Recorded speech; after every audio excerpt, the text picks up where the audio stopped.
Oke, yuk kita mulai aja live malam hari ini. Selamat malam yang di YT, yang di Tok dan yang di Igoy. Nama saya Elon Mei, tumben gak pakai bando. Enggak lagi gak bad hair day, lagi abis keramas soalnya. Oke ya. Saya di pasar saham dari tahun 2007, trading macam-macam instrumen dan investing juga, dan udah ngalamin naik turunnya market, penyebabnya juga macam-macam. Tapi memang kali ini yang paling unik sebenarnya. Oke ya. Effendi udah dapat dividen Big Banks, mantap. Siapa yang hari ini dapat dividen BCA? Cair nih dividennya, cek dulu dong rekeningmu. Cek dulu rekeningmu. Hari ini kabar baik terasa naik, Danis Sejati, FTSE.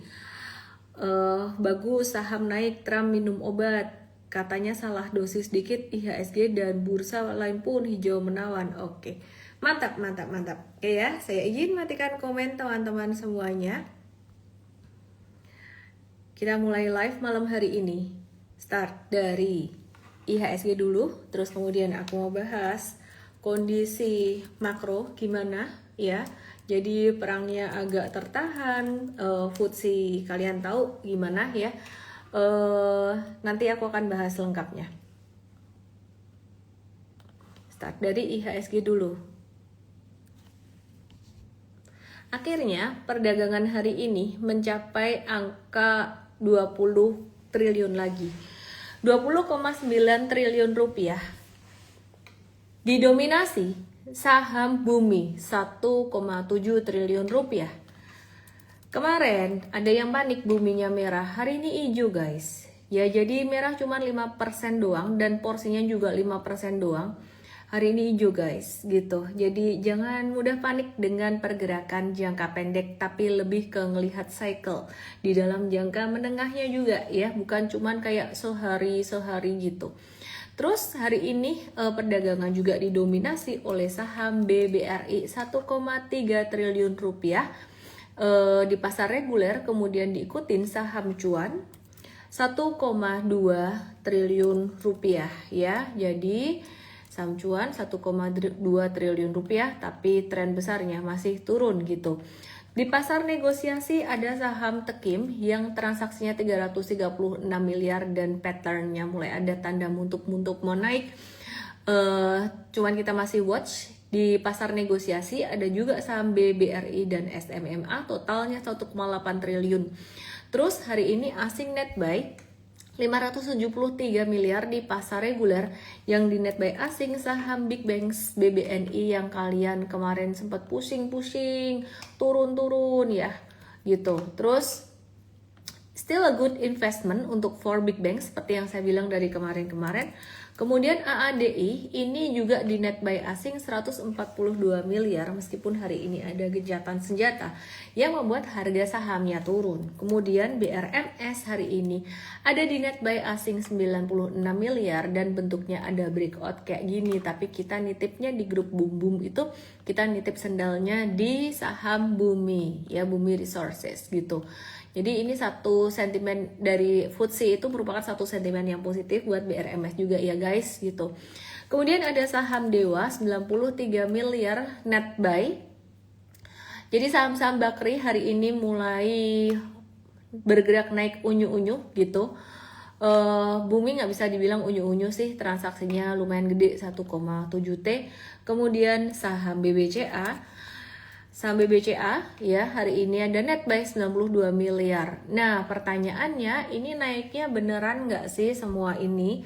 Dan bahkan nggak cuma saham-saham ini, tapi juga saham-saham dari sektor lain, sektor yang udah lama stagnan karena kondisi geopolitik juga, seperti contohnya sektor properti itu mulai gerak, dan beberapa sektor yang lainnya, sektor non komoditas. Dan pertanyaan yang sama sebenarnya kamu juga harus tanyain, apakah ini akhir dari tren bullish sektor komoditas energi? Jadi temanya hari ini yang banyak kamu tanyain adalah, ini naiknya beneran nggak sih sektor perbankan dan sialala selain energi ini naik beneran? Ini awal dari bullish kayak tanggal 8 April 2025 yang lalu jadi bottoming gitu, atau justru ini, dan di saat yang sama apakah ini juga akhir dari bull run atau tren naik ya Kalau bahasanya orang kripto bull run atau tren naik di sektor komoditas energi. Yuk kita bahas di live malam hari ini 8 April 2026. Siapin catatanmu, bukan camilanmu. Mau nyamil juga boleh sih. Nah, jadi berita besarnya ada dua. Yang pertama soal Amerika, dua soal Indonesia. Mau yang mana dulu nih ya? Yang Indonesia dulu ya. Jadi aku mau bahas dulu soal FTSE. Jadi FTSE itu seperti yang kita sudah nanti-nanti, ini berita bagusnya keluar bareng. Baru aja mengumumkan update klasifikasi negara dengan hasil Indonesia tetap di secondary emerging market, di mana kastanya tuh nomor 1 developed market, advanced emerging, secondary emerging, dan frontier market.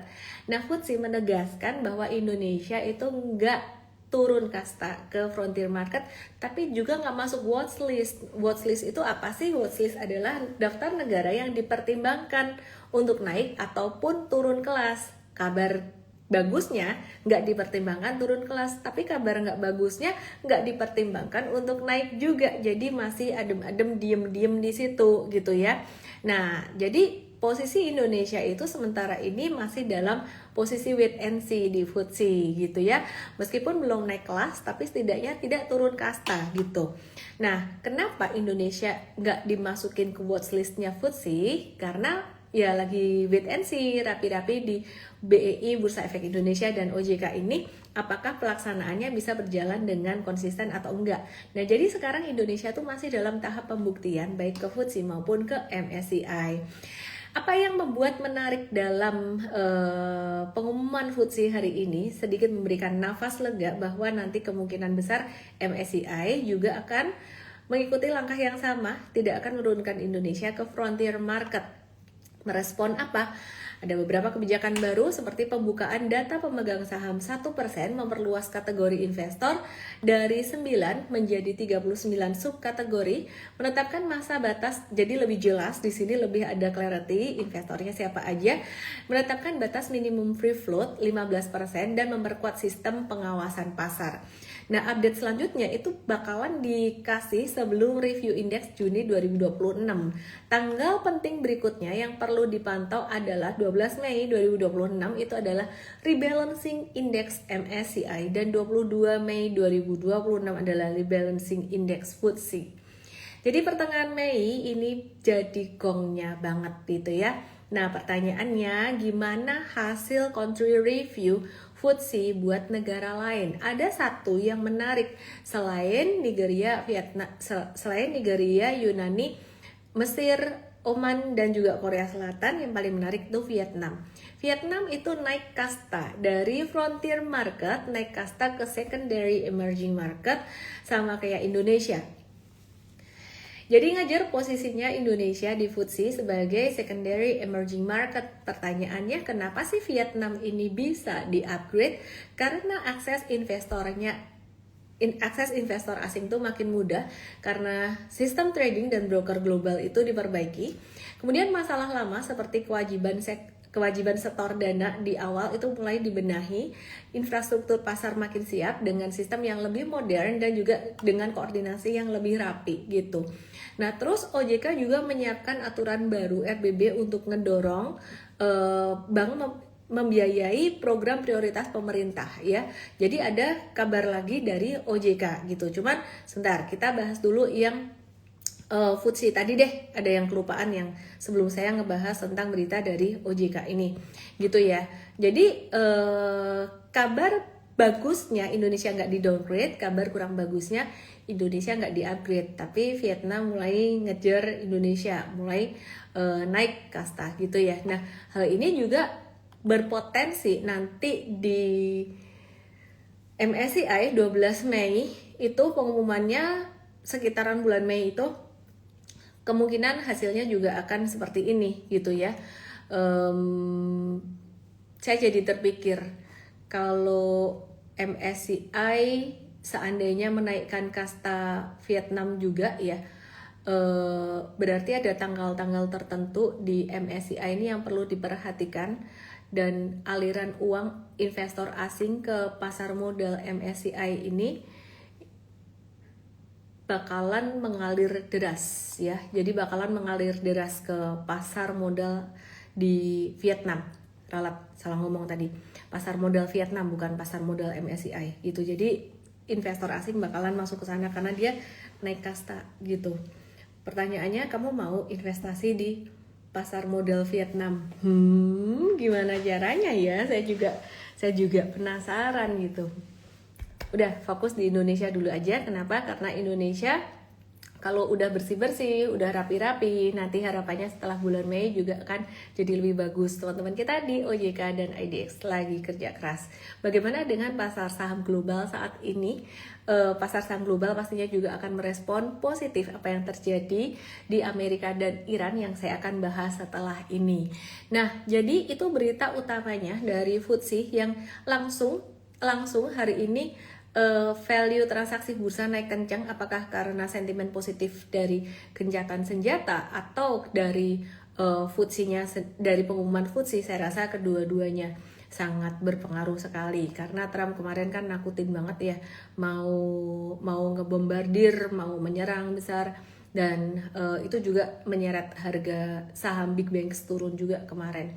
Jadi penyebabnya tuh macam-macam, saham big banks-nya turun gitu, termasuk kepercayaan investor asing terhadap Indonesia, termasuk juga kondisi geopolitik dan juga wait and see terhadap pengumuman FTSE dan MSCI.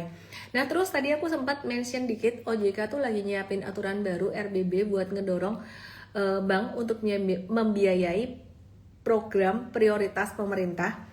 Jadi tujuannya supaya bank-bank terutama Himbara itu lebih sat-sat dalam ngedukung program-program besar pemerintah seperti MBG, Koperasi Merah Putih, dan program 3 juta rumah per tahun. Pertanyaannya, ini bagus atau tidak bagus?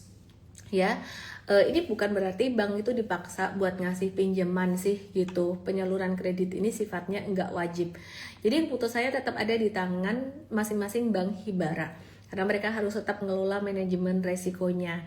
Nah, tapi ini juga yang dimaksud oleh Moody's dan Fitch, terutama Fitch ya. Kalau Fitch dia nggak nurunin BCA, kalau Moody's dia juga ikutan nurunin, dia juga nurunin outlook BCA selain bank-bank Himbara. Semoga nggak ketukar. Kalau ketukar aku dikoreksi. Setahu aku gitu.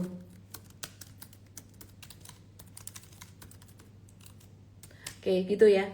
Nah, jadi kenapa waktu itu Fitch nurunin outlook bank-bank Himbara juga, dan juga Moody's sempat nurunin outlook saham-saham perbankan setelah nurunin outlook ekonomi Indonesia? Karena alasan sovereignty atau keterkaitan dengan kebijakan pemerintah. Contohnya kayak gini tadi ya. Nah, apakah ini positif atau negatif? Silahkan dinilai masing-masing saja. Jadi di pasar saham saat ini ada beberapa sentimen positif dan ada beberapa sentimen negatif. Kita sudah mulai melalui satu demi satu urusan FTSE, bentar lagi urusan MSCI terlewati.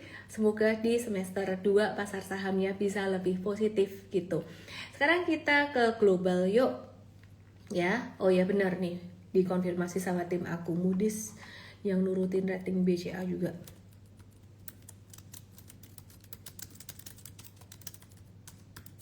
Oke, terus kemudian thank you ya. Oke.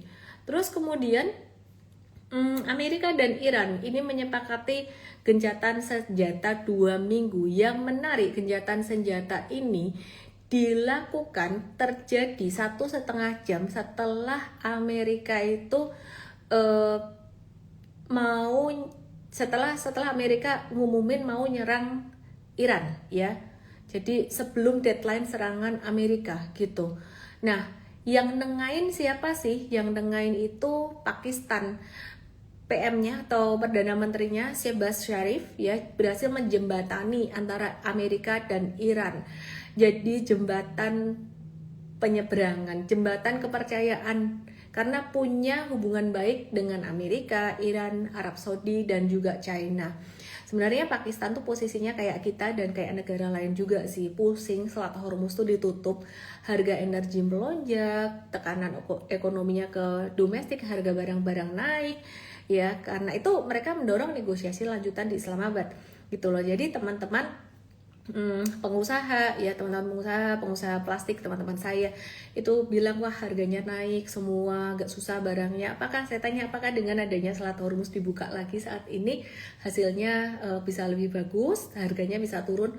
Nggak langsung, masih harus nunggu, mungkin nanti yang tengah tahun baru bisa turun, itu pun harus nunggu lagi barangnya kayak gitu. Dan bahkan sampai ke Mbak ya, pembantu rumah tangga saya, asisten rumah tangga saya pun dari tadi dia sempat ngeluh juga, ya ampun semua harga barang naik, mungkin mau minta naik gaji kali ya gitu. Dia bilang gitu, semua naik, dia bilang gitu, gara-gara gak usah saya sebut dia, gara-gara dia nggak ngikutin, tapi dia ngomong gara-gara itu gitu kan. Oh gitu. Saya nanya apa aja sih Mbak yang naik gitu, itu di rumah tuh anaknya dia bilang laporan, telur naik, harga bayam pun naik, apa naik, ini naik, itu naik. Di sini saya mulai melihat di lapangan, oh benar juga ya. Pertanyaannya apakah semua ini akan langsung turun? Jawabannya belum tentu, ya. Nah, jadi yang menarik, kesepakatan gencatan senjata ini hanya untuk 2 minggu. Keputusan ini tuh diambil setelah Trump nunda rencana serangan besar terhadap Iran. Pakistan berperan sebagai moderator ya. Jadi Iran itu setuju ngebuka kembali Selat Hormuznya, ngejamin keamanan kapal selama masa gencatan senjata, tapi banyak banget kapal di sana yang mau antri lewat kayak gitu. Jadi memang nggak bisa langsung turun ya. Sekarang harga minyak udah turun, harga CPO batu bara juga turun, tapi masih tetap lebih tinggi dari masa sebelum perang. Nanti aku akan kasih lihat gitu loh. Aku akan kasih lihat gitu ya. Gitu. Nah, jadi dampak langsung ke pasar seperti yang tadi saya bilang. Ya, harga minyak Brent turun, terus kemudian supply chain global itu belum pulih. 2000 kapal itu masih ngantri di Teluk Persia, dan bahkan 3 perusahaan energi besar itu dalam status siaga seperti Qatar Energy, Kuwait Petroleum Company, Capco Energies gitu. Dan selain itu kita juga melihat bahwa Saudi Aramco itu baru aja naikin harga jual resmi OSP, oil selling price gitu, harga jual resmi minyak mentah ke Asia sebesar $19,5 per barrel untuk pengiriman bulan Mei 2026. Angka ini tuh 2 kali lebih tinggi daripada rekor terparah pas kenaikan minyak 2022 yang lalu. Saudi Aramco ini perusahaan minyak dan gas terbesar di dunia dengan produksi lebih dari 10 juta barrel, setara dengan 10% pasokan minyak dunia. Nah, jadi teman-teman, kalau teman-teman nanya bagaimana situasi sekarang? Apakah ini sudah happy ending? Kondisinya belum aman. Gencatan senjata ini cuman pausing sementara 2 minggu. Jadi masih wait and see, bukan solusi final gitu ya. Nah, tuntutan Iran itu ada sanksi ekonomi dicabut, perang program nuklir diakui, pasukan Amerika keluar dari kawasan, dan yang paling gong banget itu dia tetap pengen ngontrol Selat Hormuz, dimana itu sebelumnya nggak ada ketika sebelum perang terjadi. Nah, jadi sebenarnya kalau aku melihat posisinya sekarang tuh Iran lebih menang posisi gitu ya, lebih menang posisi, belum ada kesepakatan final gitu, tapi menang posisi dia gitu ya. Nah, jadi gap kepentingannya tuh masih gede, resiko konflik lanjut itu masih tinggi gitu, sehingga krisis energi global itu belum selesai. Kalau teman-teman tanya, harga komoditas masih berpotensi untuk volatile, hari ini turun tajam, mungkin kalau Trumpnya merasa menang posisi lagi, atau pas lupa minum obat ya nanti lanjut perang lagi. Bisa loh model Trump itu sebelum 2 minggu gencatan senjata dia bisa nyerang lagi kayak gitu, bisa kayak gitu dia ya. Jadi PBB aja dia nggak respect gitu ya. Nah, jadi bahkan kalaupun konflik mereda, kalaupun berakhir dengan baik dan damai, itu masih butuh berbulan-bulan untuk normalisasi penuh. Tapi situasinya sudah jadi nggak berbahaya lagi gitu ya. Kesimpulannya, gencatan senjata di Amerika dan juga Iran ini memberikan waktu buat negosiasi, tapi bukan berarti perangnya selesai. Resiko terbesarnya kalau negosiasi gagal, konflik itu bisa kembali tereskalasi gitu. Dampaknya langsung ke harga minyak, inflasi global, stabilitas dan apaan sih? Minum dulu, stabilitas pasar keuangan.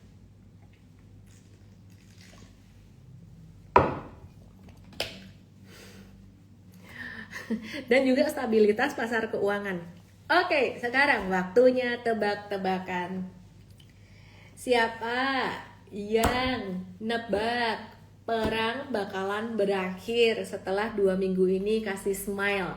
Siapa yang nebak perang masih akan berlanjut? Kasih icon nangis atau tulis cry. Kasih icon nangis yang nebak, wah perang lagi nih. Yang nebak perang berakhir, smile. Tebak-tebakan lucu-lucuan ya. Ini bukan analisis saham. Ini bukan analisis pasar. Lucu-lucuan aja, tebak aja. Ada yang banyakan yang nangis di YT, di TokTok banyakan yang ketawa. Ini kayaknya karakter pengguna tiap channel ini beda-beda. Di Igoy banyakan yang ketawa. Aku tunggu sebentar. I enjoy this. Ini ada yang nangis, banyak yang nangis. Ini ketawa, mulai ada yang ketawa. Oke, banyak yang nangis lagi sekarang di Igoy. Oke, kalau aku gimana? Ini lucu-lucuan, jangan dianggap sebagai analisa. Jangan dianggap sebagai analisa dan arah pasar. Kalau aku nebaknya, bakalan damai. Sebelum nanti, mungkin beberapa bulan lagi, tak bikin keributan lagi. Kenapa? Posisinya Trump sekarang kalah. Posisinya Amerika sekarang lagi kalah power. Jadi sekarang mungkin berakhir damai dulu. Ya, kelihatan dari gelagat-gelagatnya dia mau ngajak damai tapi gengsi. Bila mau nyerang nggak jadi nyerang aja. Dia kalau mau nyerang mah nyerang aja, nggak pakai kayak maju mundur kayak gini. Ini memang dia mau damai. Tebakan saya jangan dianggap sebagai analisa ya. Karena bisa jadi gagal kalau dia telat minum obatnya. Mungkin ini dia lagi rajin minum obat. Jadi dia lagi kayaknya merasa kalah posisi gitu. Jadi bakalan damai. Tapi jangan dianggap benar-benar aman selama dia masih hidup dan masih memimpin sebagai presiden. Akan ada kegilaan-kegilaan lain yang mendadak dangdut. Dan tahu nggak sih, sebenarnya 2 kali kejadian penangkapan 3 deh. Pertama, tarif resiprokal 8 April. 2, penangkapan Presiden Venezuela. 3 sekarang. Tarif resiprokal itu jadi bottom market.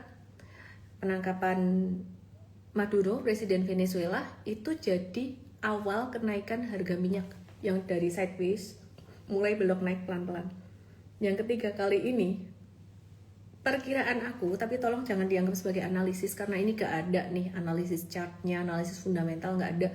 Aku cuma ngebaca behavior dia aja ya. Analisis behavior, tolong disclaimer banget ya. Aku ngelihat Trump bakalan arahnya lebih ke damai karena sekarang dia kalah posisi pun dia mau gitu. Mungkin lebih ke syarat-syaratnya yang gak semuanya dia bisa penuhin. Tapi saya rasa Iran bakalan nerima. Kenapa? Karena Iran juga capek.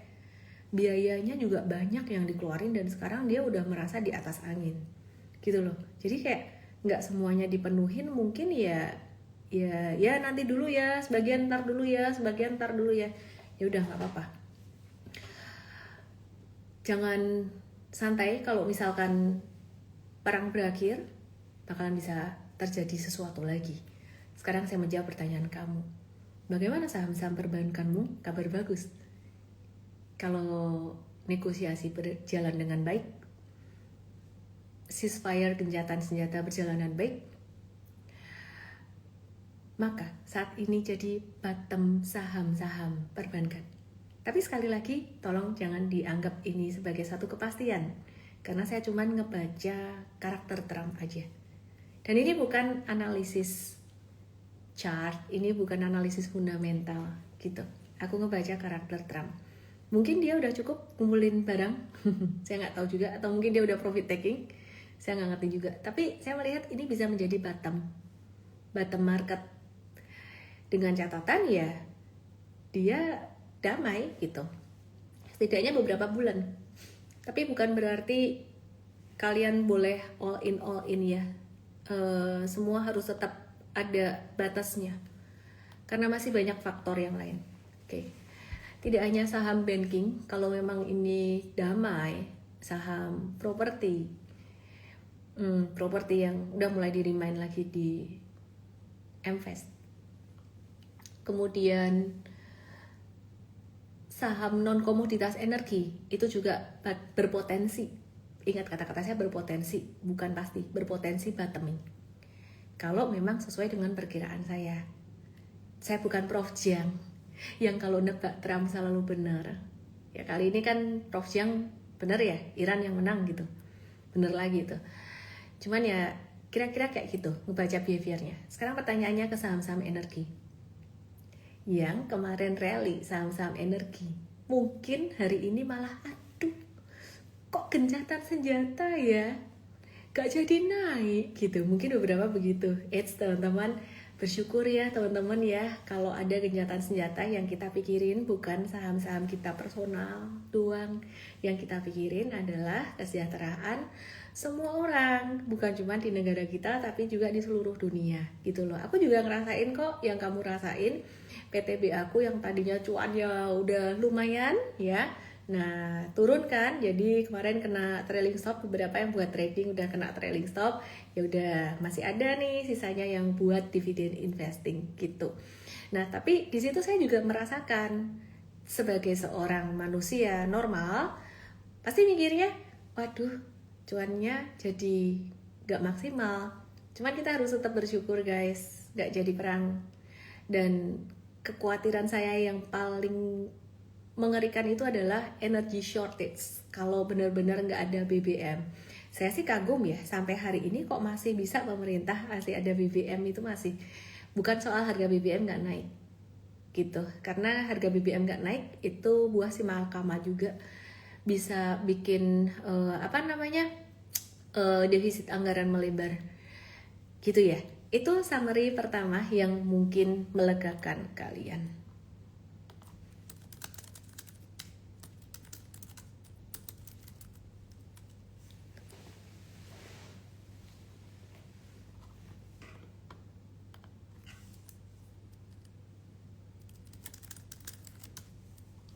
Oke. Temen WA, Pak Purbaya kasihan ya, kurus banget, tekanan batin yang maha berat. Kasihan sih, kasihan ya. Semangat Pak Purbaya, satu badai terlewati. Satu badai terlewati. Mau diet jadi Menteri Keuangan, mohon maaf. Tapi semangat Pak Purbaya, bener-bener dukungan doa, semangat beneran buat Anda ya. Kasihan sih, bener sih. Oke, aku mau bahas saham-saham sekarang, saham-saham kalian yang kalian penasaran. Oke ya, lanjut ya. Nah, kan aku udah bilang kalau misalkan ini Trump benar-benar dia mau damai. Ya, selamat ya teman-teman yang punya BCA di harga 65, 67, 50. Oke. Yang udah kehabisan duit, nggak beli lagi, ya udah, nggak usah. Gitu. Masih boleh beli lagi nggak sih? Ya, aku tahu pertanyaanmu. Kalau kamu masih mau beli BCA, BMRI, BBRI, tetap kok analisaku tetap sama. Arahan M-Trade Invest tetap sama. Buat investing kamu harus tetap siap dan sabar kalau dia nggak rally.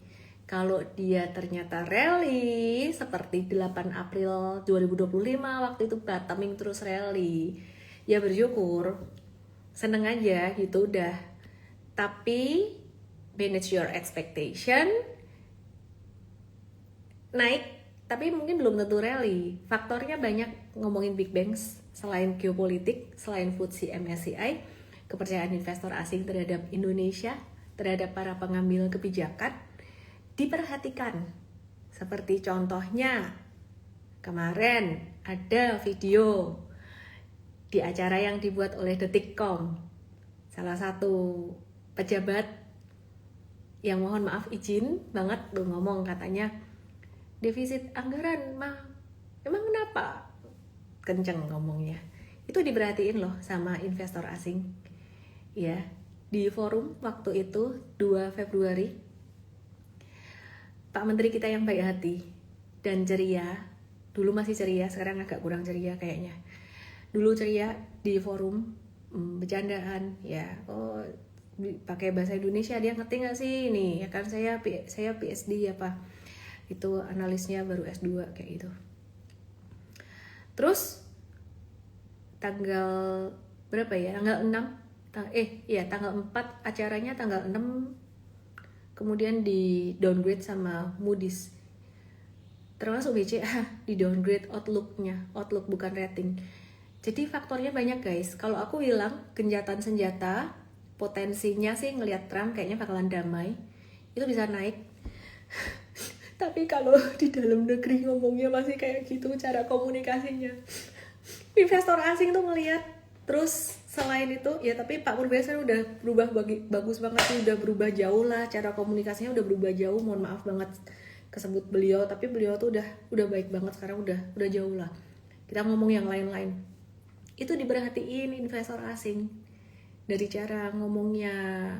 Oh ini ngerti resiko enggak, kayak gitu, diukur resikonya, ngerti ya. Jadi analisisku tentang analisis saya M-Trade dan M-Fast, terutama M-Fast tentang saham-saham big banks secara fundamental memang masih oke. Dan kalian kalau mau ngumpulin di bawah valuasi murah itu ya sekarang waktunya.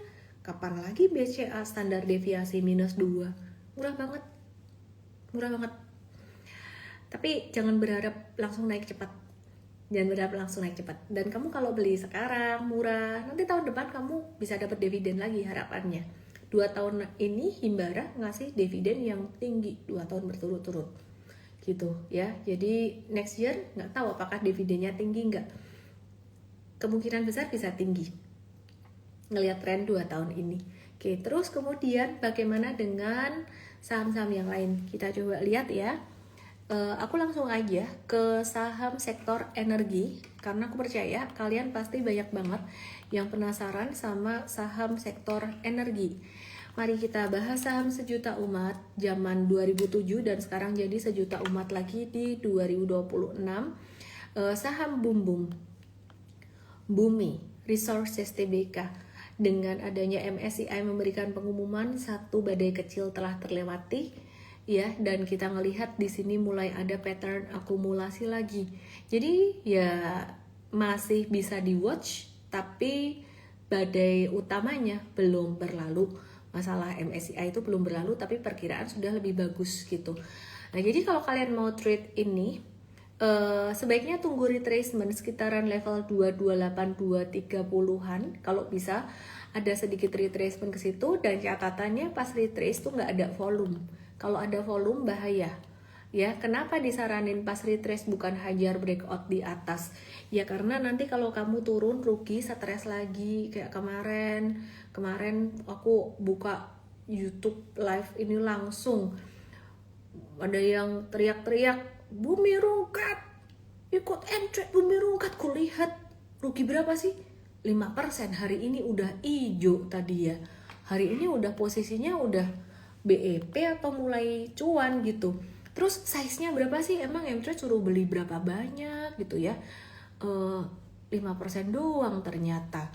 Makanya profil resiko itu kalau misalkan belum siap teman-teman, mesti harus ngejaga porsi nominal exposure money management. Kemarin minus 5%, sekarang plus 0,8 sampai 5%.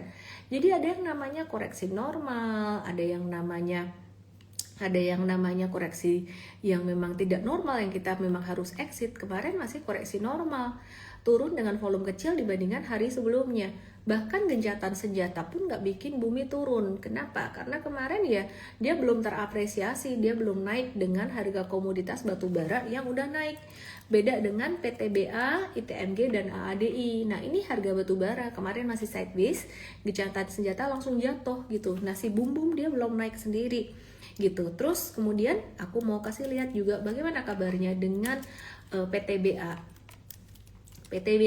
ya. PTBA ini dijaga banget di level sekitaran 2850 2840-an. Saya perhatikan saham ini di level-level itu tadi naik turunnya di situ terus kejaga terus di situ. gitu ya. Jadi 2850 itu nggak turun-turun ya. Jadi di situ-situ dia kejaganya di level itu. Nah, jadi kesimpulannya sebenarnya investor gede meskipun mereka ada antisipasi jual PTBA, M-Trade juga ngomong-ngomong ya, aku kasih disclosure dari M-Trade. PTBA, ya PTBA kita udah nggak ada. PTBA itu terakhir, transaksi terakhir review, bukan transaksi ya, kita bukan asset management. Ya, jadi nggak boleh tuh justru malah pihak M-Trade-nya trading gitu. Tapi kalau coach-coach trading personal dan bahkan dilapor juga ke OJK-nya juga loh, kita punya portfolio dalam audit setahun sekali gitu ya. Nah ini Bukit Asam PTBA kemarin tanggal 18 tanggal berapa ya? 18 Februari itu buy di sini 18 Februari. Terus sell-nya pada tanggal 2 April. 2 April itu di sini. Nah, patah ini kita chop waktu itu. Ya, jadi udah profit taking gitu ya. Nah, sekarang kita watch lagi nggak? Kita lagi masih bersabar sih. Nge-watchnya bersabar karena ini kalau naik lagi bisa bentuknya jadi head and shoulders. Kita wait and see dulu. Bentar, sorry. Ngantuk.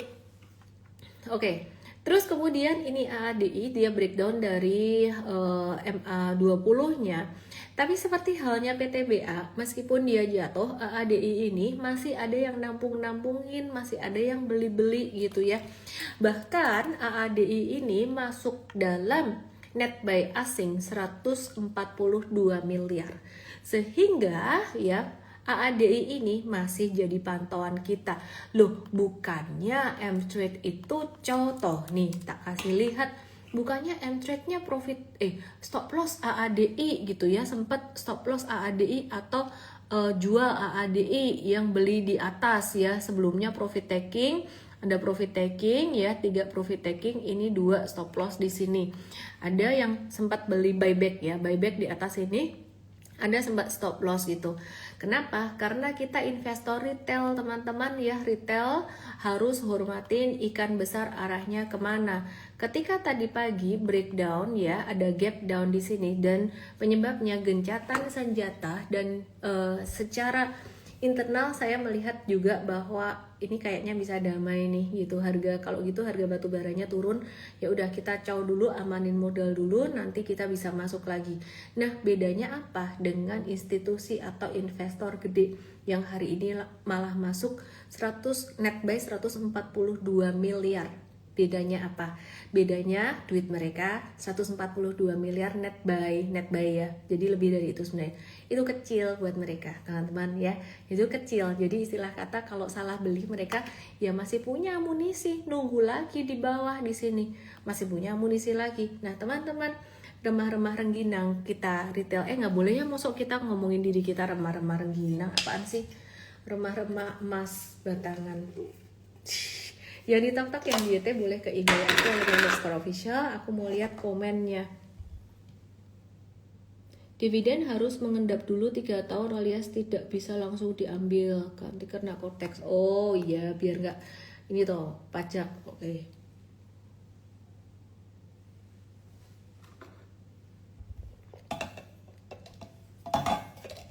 Bentar ya. Lucu ya gelasnya ya. Ini dikado temenku. Kadonya masih lucu-lucu gini, udah umur segini masih dikado lucu-lucu gini. Emang. Mari lanjut ITMG. ITMG pun menarik. ITMG ini terakhir ya. Jadi yang bilang kita nggak kasih lihat rugi ini, tak kasih lihat nih. Untung rugi kasih lihat nih kelihatan semua. 5 kali transaksi, 1 BEP, 1 stop loss, atau anggap aja 2 stop loss. Yang BEP saya anggap stop loss. 3 kali profit taking dan ini profit taking 20%, lumayan. Oke ya. Terus kemudian review sell 1 April. 1 April itu di sini, pas jatuh di sini gitu ya. Jadi pas itu buy-nya pada 2 Maret. 2 Maret itu di sini. Jadi bagus nih. Entry-nya cakep, exit-nya juga cakep. Sekarang kita lagi nungguin si ITMG ini. Justru malah kita watch. Tapi watchnya sabar-sabar dulu. Kenapa watchnya sabar-sabar dulu? Karena baru gencatan senjata sehari. Jadi sabar dulu ya. Sabar dulu ya. Saya nggak tahu Trump bakalan tantrum atau enggak. Perkiraan saya karena dia posisinya agak kalah bakalan damai dulu. Tapi saya nggak tahu kalau dia lagi menyiapkan apa. Ya intinya kalau misalkan dia bisa menyiapkan sesuatu, ya ini dia kayak retreat dulu lah, mundur sesaat itu bisa nyerang lagi dan harga batu bara naik lagi. Tapi sekali lagi teman-teman nggak boleh ya bersuka cita karena perang. Biar apa? Biar bisa tektok saham batu bara ya. Terus bedanya apa dong kita sama Trump? Ya kalau gitu nggak usah trading dong saham batu bara, kan tuh memanfaatkan pas lagi perang. Bukan begitu sih teman-teman ya, kita muter duit aja asal nggak ngerugiin orang lain gitu ya. Gitu, kalau gitu jangan beli saham sawit juga dong. Kenapa? Sawit deforestasi gitu. Ya terserah, pokoknya saya bahas, kamu mau beli nggak beli terserah. Kayak misalkan saham rokok gitu. Aku kalau investasi saham rokok kok kayaknya gimana gitu, nggak serak ya. Ya udah, meskipun cukai rokok diturunin ya udah nggak usah gitu loh. Ngerti nggak sih? Aku tetap bahas, kamu mau beli nggak beli terserah gitu. Cuman nggak boleh bersukacita dengan wah Trumpnya tantrum lagi, seneng nih harga batu bara gue naik gitu. Lucu, ada kok yang kayak gitu. Oke, jadi singkat cerita ITMG itu kita masukkan ke watchlist. Tadi level 24950 25.000 tuh hampir di review buy. Kita hampir review buy, tapi mengingat gencatan senjata baru hari pertama, kita nggak jadi review buy gitu ya. Oke, terus kemudian bagaimana juga kabarnya dengan saham-saham CPO? CPO juga sama ya saya, turun signifikan. Kenapa? Karena kemarin naiknya kan sebagai salah satu substitusi, meskipun nggak bisa 100% mensubstitusi kebutuhan minyak gitu ya. Dan Malaysia sendiri, kalau ngomongin Malaysia tuh gara-gara kapan hari ke Malaysia aku jadi teringat kulinernya, ya ampun. Kenapa sih saya selalu teringat kuliner, ke berbagai tempat yang diingat kulinernya gitu. Jadi Malaysia lagi menaikkan program biodiesel ya. Jadi berencana membuka peluang untuk meningkatkan campuran biodiesel dari B10 ke B20 ke B30. Indonesia udah ke B50. Keren kan Indonesia kan? Nah, jadi Indonesia udah B40, target B50 gitu. Cuman harga CPO turun, jadi kita harus hati-hati juga. Dan salah satu saham CPO yang tadi turun lumayan signifikan, kita juga exit dulu ya. Jadi kita exit, ada saham CPO seperti contohnya TAPG, ini lagi minus dikit 2%-an ya. Sampai ada yang cuan juga sih harusnya kalau dapat harga bagus 2,37%. Cuman karena volumenya lumayan besar tadi, jadi kita mulai amanin gitu. M-Trade udah jual di SNG belum? Mau nyontek? Tunggu lo ya. M-Trade itu harganya lumayan di bawah 14.60 ya. Jadi teman-teman cuannya masih 13%, kita masih hold. Penting untuk teman-teman perhatikan bahwa ngikut M-Trade jangan cuma lihat kode saham tok, bahaya banget. Butuh ketelitian, butuh kejelian. Warning penting buat kalian M-traders. Jangan cuma ngelihat harga saham doang. Kamu harus lihat maksimal buy kita, harga max buy kita. Kalau nggak kesentuh, nggak usah beli atau ngantri aja. Atau kalau mau ngejar ya beda 1-2 tick aja. Ya, tapi kalau kondisi kayak gini better jangan dikejar. 3 position sizing, kita selalu nulis berapa persen. Dan belakangan ini kita sangat konservatif sekali, tapi sayangnya hanya sebagian orang yang membaca percentage-nya. Percentage position sizing trading ini hidup dan matinya trader. Aset alokasi di awal juga sama, itu hidup matinya trader. Trader bisa panjang umur atau enggak, karena position sizing dan aset alokasi. Setiap kali kita bikin akademi, sekarang kita mau bikin US Academy yang lebih ada strateginya. Kemarin baru mekanisme pasar di M-Trade ID Indonesia dan nanti di M-Trade US. materi money management tuh selalu di awal, baru diikuti materi teknis gitu ya. Oke, jadi penting banget diperhatiin. Maka dari itu apalagi yang bukan M-traders yang cuman ngikut-ngikut doang. Kemarin Elon Musk sebut DSNG, yo beli. Katanya ITMG masuk watchlist, ayo beli. Padahal kita yang namanya watchlist kita masih lihat gencatan senjatanya baru hari pertama. Oke ya. Okidoki, apalagi yang aku mau bahas, cadangan devisa Indonesia turun. Lihat nih, udah lama aku nggak update ini, so thanks to my team yang ingetin aku untuk update ini, ada di pointers aku. Terima kasih ya. Oke, perhatikan. Cadangan devisa Indonesia di Desember 2025 itu tinggi dan sekarang yang terendah dalam setahun. Waduh, terendah dalam setahun. Kalau dalam 3 tahun gimana? Oh, tidak terendah sih dalam 3 tahun sih, dalam setahun terendah. Oke ya. Terus lupa ngebahas USD. Mari kita bahas USD. Rupiah. Haha. Tadi sempat turun, lumayan, merah siang. Sore naik lagi USD-nya. Kan gara-gara gencatan senjata tadi ya. Berarti ini faktor apa dong? Secara globalnya membaik, tapi melemah lagi. Apakah gara-gara berita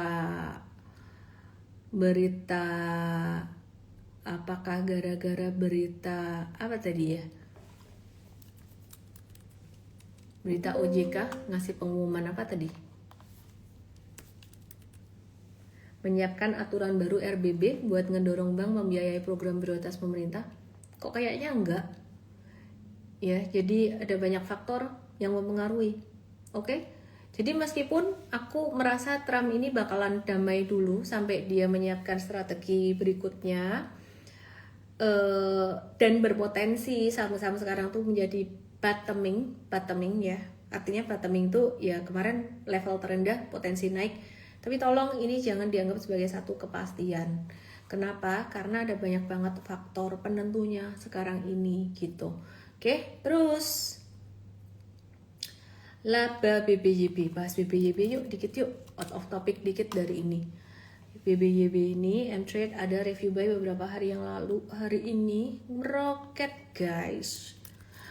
Karena labanya naik ribuan persen, 2.730% secara tahunan, jadi 566 miliar. Karena biaya operasional dan CKPN yang berhasil dipangkas lumayan banyak ya. CKPN-nya turun 42,5% secara tahunan dan biaya operasionalnya turun 10,7% secara tahunan gitu. Terus kemudian bagaimana kabarnya dengan BBTN? Diuntungkan dengan kebijakan dari OJK yang barusan saya bahas tentang menyiapkan aturan baru RBB untuk mendorong bank membiayai program prioritas pemerintah seperti program 3 juta rumah per tahun. Tapi memang ya dia udah diuntungkan dari sentimen itu sih gitu. Cuman ini bukan satu rekomendasi beli ya, kita masih wait and see di sini. Oke, terus kapan hari kenapa review by BBYB? Bener-bener cuman ngelihat pattern super trader aja sih, jadi berita belum keluar. Ya, jadi ini berita belum keluar waktu itu, bener-bener lihat pattern doang. Jadi pakai metode super trader tuh salah satu keuntungannya kalau nggak ngerti berita masih bisa ini. Oke, cek. Mau ngerugiin juga gak bisa, hilang suaranya saham Konglo apa ya, ngobrol sendiri kalian, udah bayar dividen tinggal lapor, lucu banget sih kalian. Apakah M-Trade akan IPO di masa depan? Enggak. MBMA, ENRG, Gosco, saya merasa cukup dengan apa yang ada saat ini. To be content but not complacent. MBMA bagus, inverse head and shoulders breakout. Cukup tapi masih pengen terus berkembang, tapi tidak pengen IPO. M-Trade, nggak tahu ya ke depannya. Sekarang sih gitu sih. Mari kita lihat. Aku nggak mau IPO, kenapa? Ntar kalau sahamku turun aku dimarah-marahin sama kalian. Ya nggak? Kalian jadi nggak sayang sama aku. Nggak mau aku. Hehe. Lihat nih. Tahu-tahu ngegambar petarnya MBMA kayak gini ya, terlalu optimis kali ya. Tapi bagus MBMA. Miss Live sampai jam berapa? Oh iya loh. Udah waktunya selesai ya. Kalian mau udahan. Medco gimana Kak? Medco. Wait and see dulu deh. Ini lagi genjatan senjata. Oh iya iya iya iya. Thank you udah diingetin Medco. Sampai lupa bahas Medco ya. Oke, jadi Medco dan Elsa. Ini yang aneh sih, Medco dan Elsa ini nggak naik pada harga minyak lagi tinggi, kemungkinan besar dipengaruhi karena kebijakan BBM yang nggak naik, jadi naiknya nggak sesignifikan kenaikan harga minyak. Ya sebenarnya kemarin sempat naik sih, si Medco ini sempat naik sih, cuman nggak setinggi itu gitu. Jadi untuk Medco itu sebagai perusahaan upstream, itu sebagian penjualannya dilakukan ke Pertamina ketika harga BBM domestik tidak dinaikkan. Jadi terdapat kemungkinan harga pembelian minyak oleh Pertamina tidak sepenuhnya mengikuti harga pasar global gitu loh. Jadi padahal dalam kondisi normal Medco tuh harusnya bisa menikmati peningkatan keuntungan saat harga minyak dunia itu naik gitu. Tapi karena sebagian penjualannya masuk ke ekosistem domestik, yaitu Pertamina, harga jualnya berpotensi malah lebih rendah dari harga pasar. Jadi menekan kinerjanya gitu. Cuma kita wait and see dulu. Sementara itu Elsa ini kita waktu itu ada beberapa review buy dan saat ini kita juga lagi wait and see. Meskipun hari ini turunnya kok dia ketahan support 680 690 dan malah hijau volumenya juga di sini mulai hijau. Jadi ada daya beli di sini gitu loh. Jadi kayaknya kok tekanan jualnya sudah mulai berkurang gitu. Ya, jadi Elsa sebenarnya juga perusahaan jasa penunjang yang kinerjanya sangat bergantung pada aktivitas dan belanja dari Pertamina. Nah, karena Elsa berada dalam ekosistem yang sama, ketika harga BBM tidak dinaikkan, hari ini bisa agak berpotensi menekan industrinya gitu. Cuman ini secara chart, ini justru anehnya kok anomali, malah ini lagi ketahan support dan malah hijau gitu. Oke ya, ini bukan satu rekomendasi baik teman-teman. Thank you udah ada nanya.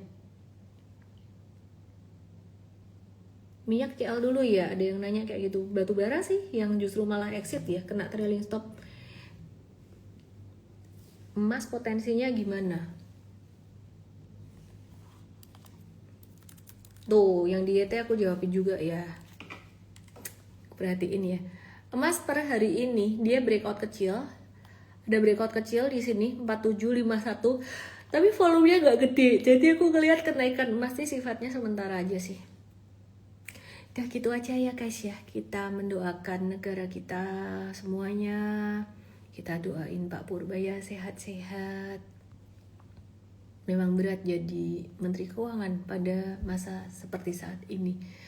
Oke, kesimpulannya, 1, gencatan senjata dari Amerika dan Iran sifatnya sementara. Kalau ngelihat posisi Amerika rada-rada kalah kayak gitu dan Iran juga kayaknya capek juga meskipun lagi di atas posisinya, punya kendali terhadap Selat Hormuz. Ini ngasih napas 2 minggu ini. Cuman aku ngelihatnya bakalan ada potensi damai, tapi itu nggak bisa dibilang sebagai satu kepastian, kemungkinan aja. Jika ada potensi damai, maka saham-saham big banks dan saham-saham non-komoditas energi berpotensi bottoming. Dan berpotensi bottoming seperti 8 April 2025. Apakah itu awal dari rally? Jangan berharap rally dulu, karena masih banyak tantangan. Badai kecil terlewati, FTSE nanti masih ada badai agak gede, MSCI yang masih sekarang berusaha ditenangkan badainya. Kemudian dan teman-teman kita di OJK dan IDX lagi bekerja keras. Kemudian masih ada badai lain dari cara pandang investor asing terhadap Indonesia. Maka dari itu teman-teman manfaatkan kesempatan saham-saham murah seperti perbankan, tapi jangan berlebihan. Sama halnya seperti kemarin yang memanfaatkan kenaikan saham batubara, tapi juga jangan berlebihan. Please be mindful dengan money management. Masalahnya Israel miss yang ngendaliin Trump. Hati dulu guys. Besok kita bahas lagi di morning briefing ya selengkapnya. Selamat malam. Jangan lupa ikut M-Trade Start 11 April jam 10 pagi buat yang mau belajar. Ketik aja mau, MAU mau di DM Igoy aku. Igoy aku @LMB_official. Nanti yang ngetik mau akan dikasih link belajar M-Trade Start. Tumis motor listrik omelin aja. Oh jangan dong, kan kasihan. Ya, Pak Purbaya nggak tahu soal itu. Tugas kita melakukan yang terbaik, menjaga diri, mengelola aset, membantu teman-teman di sekitar kita seperti saya membantu Anda, dan mendoakan bangsa ini. Bijaksana kan? Dah.